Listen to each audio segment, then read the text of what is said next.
Welcome to Pavis pantry. இன்னைக்கு நம்ம பார்க்க போறது மஷ்ரூமை வச்சு எப்படி ஒரு சிம்பிளா ஒரு தொக்கு மாதிரி ரெடி பண்றது. ஃப்ரையும் சொல்லிக்கலாம், இல்ல தொக்குன்னு சொல்லிக்கலாங்க.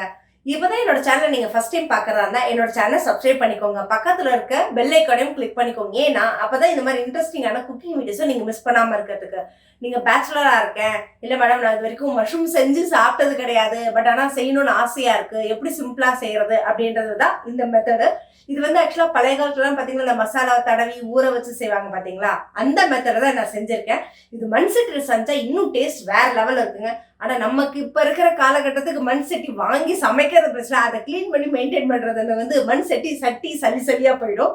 ஸோ அதனால அதில் நான் ரிஸ்க் எடுக்க விருப்பப்படாம நல்லா அந்த மசாலால வந்து மேக்னேட் பண்ணி ஒரு 3 hours போல ஊற வச்சு தான் நான் செஞ்சிருக்கேன். ரொம்ப சிம்பிளான மெத்தட். வீட்டில் இருக்க இன்கிரீடியன்ஸ் ஜஸ்ட் ஒரு 15 minutesல ரொம்ப ஈஸியான மெத்தட் தான் செய்ய போறோம்.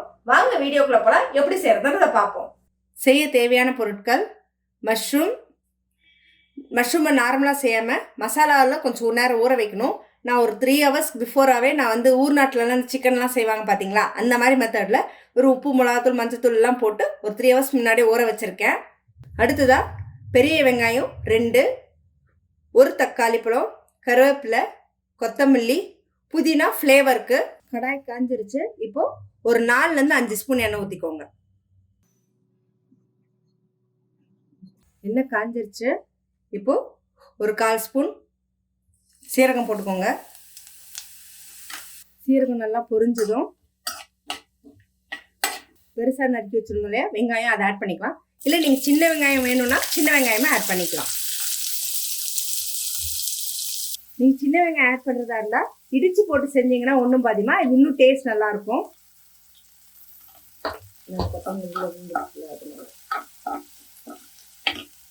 எடுத்து வச்சிருந்த கருவேப்பிலையா அதையும் வந்து அப்படி கிள்ளி போட்டுக்கோங்க.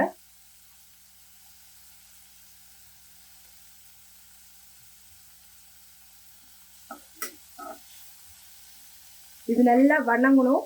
எவ்வளோ வெங்காயம் வதங்குதோ அப்போதாங்க அது வந்து டேஸ்ட் நல்லாயிருக்கும். நல்லா அப்படியே கலரே வந்து மாறி நல்லா வதங்கி இதாகணும், நல்லா ப்ரௌனாக.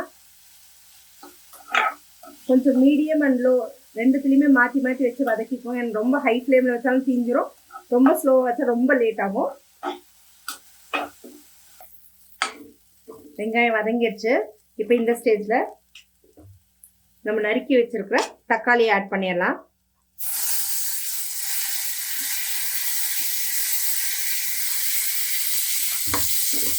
தக்காளி நல்லா வதங்கி வரட்டும்.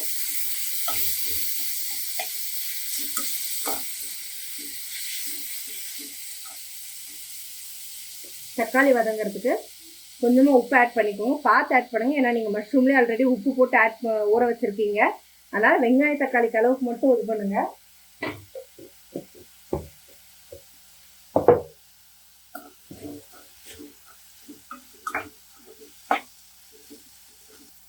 இஞ்சி பூண்டு பேஸ்ட் ஆட் பண்ணிக்கோங்க. நான் வீட்டில் வந்து இடித்து ஃப்ரெஷ்ஷாக இருக்குது, ஏன்னா அப்போ தான் டேஸ்ட் நல்லாயிருக்கும்.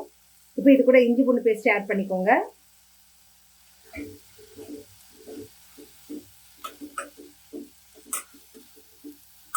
நல்லா அந்த பச்சை வாசனை போகிற அளவுக்கு நல்லா வதங்க விடுங்க. தக்காளியெல்லாம் அப்படியே நல்லா மசிஞ்சு வரணும். ஸோ நம்ம இப்போ இதை தட்டு போட்டு மூடி வச்சிடலாம்.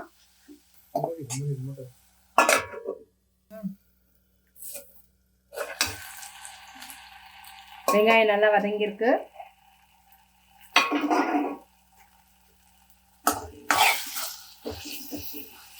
இந்த ஸ்டேஜில் மஷ்ரூம் பண்ணுற மசாலா எல்லாம் ஆட் பண்ணிக்கலாம். தனி மிளகாத்தூள் கொஞ்சமாக ஆட் பண்ணுறேன், கொஞ்சம் மஞ்சத்தூள், கொஞ்சம் தனியாத்தூள், கரம் மசாலா. மசாலா எல்லாமே வந்து வீட்டிலே அரைச்சதாங்க. மிளகாத்தூள்லேருந்து மஞ்சத்தூள்லேருந்து எல்லாமே வீட்டிலே அரைச்சதான். ஸோ முடிஞ்ச அளவுக்கு வந்து வீட்டிலே அரைச்சதை யூஸ் பண்ணிக்கோங்க. ஏன்னா அப்போ தான் டேஸ்ட்டும் சரி ஹெல்த் வைஸும் ரொம்ப நல்லது.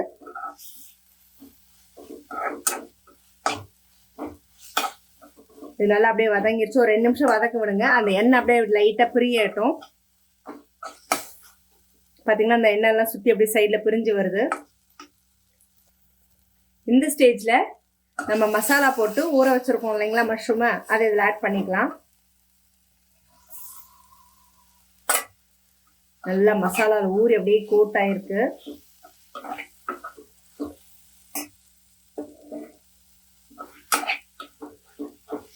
இது வந்து ஊர்ல எல்லாம் பாத்தீங்கன்னா இந்த எறா தொக்கு அந்த மாதிரி செய்வாங்க.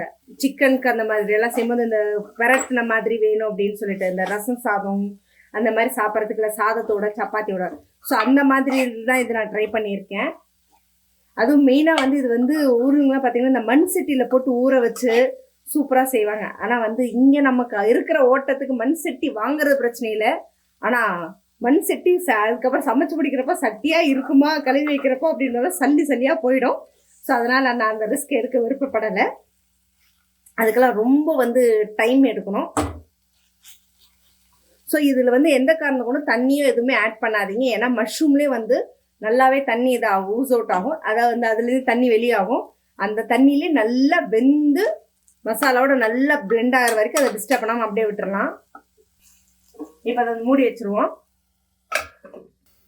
இப்போ வந்து பார்த்துடலாம்.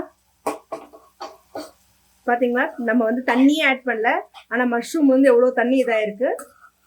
ஸோ உங்களுக்கு இந்த ஸ்டேஜ்லேயே வேணும்னாலும் நீங்கள் எடுக்கிறதுனா எடுத்துக்கலாம். இல்லை நல்லா வந்து அப்படியே பரண்டு வரணும், அப்படியே தொக்கு மாதிரி இன்னும் திக்காக வேணும் எங்களுக்கு அப்படின்னு வேணா இன்னும் நல்லா தண்ணியை ஃபுல்லாக சுண்டுற அளவுக்கு இதில் விட்டுருக்குங்க.